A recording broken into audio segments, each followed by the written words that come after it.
నమస్తే ఫ్రెండ్స్, నేను మీ ఎర్రబెల్లి రజనీకాంత్. నేటి భారతం ప్రోగ్రామ్కి స్వాగతం. ఇప్పుడు జగన్ గారికి ఉన్నటువంటి మేజర్ సోషల్ ఇంజనీరింగ్ పరంగా జగన్ గారి యొక్క మేజర్ ఓట్ బ్యాంక్ ఏంటి? Dalit, Christian, tribal, minority, Reddy vote bank. ఈ ఓటు బ్యాంకును డివైడ్ చేయడానికి, చీల్చడానికి చంద్రబాబు నాయుడు గారు సోనియా గాంధీతో మాట్లాడి షర్మిల గారిని డిప్లాయ్ చేశారు అన్నది ఒక వాదన నడుస్తుంది.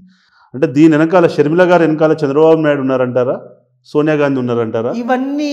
ఇవన్నీ హైపోథెటికల్గా మనం చెప్పాలే తప్ప ఫ్యాక్ట్స్ అయితే మనకు తెలియదు. ఒకటి మాత్రం తెలుసు, జగన్కి షర్మిలకి గొడవలు ఉన్నాయి, ఆస్తులు తగాదాలు ఉన్నాయి. జగన్ కూడా అంత కష్టపడి 16 నెలలు ఆయన జైల్లో ఉండేటప్పుడు పాదయాత్ర చేసినప్పటికి ఒక ఎంపీ సీటేని ఇవ్వచ్చు కదా. భారతి ఇవ్వద్దన్నదట, జగన్ ఇవ్వలేదు. అరే నువ్వు భార్య మాటలు విని తల్లిని చెల్లిని దూరం చేసుకుంటే ఎప్పుడైనా ఆ పాపం నీ మీద పడుతుంది కదా, అవసరం నీ మీద పడుతుంది కదా. అది సోనియా గాంధీ దించిందా, చంద్రబాబు నాయుడు దించాడా?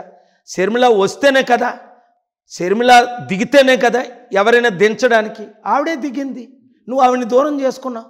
సొంత చెల్లిని తల్లిని దూరం చేసుకుంటే నువ్వు భవిష్యత్తులో ఎలా దీవించబడతావు, ఆశీర్వదించబడతావు?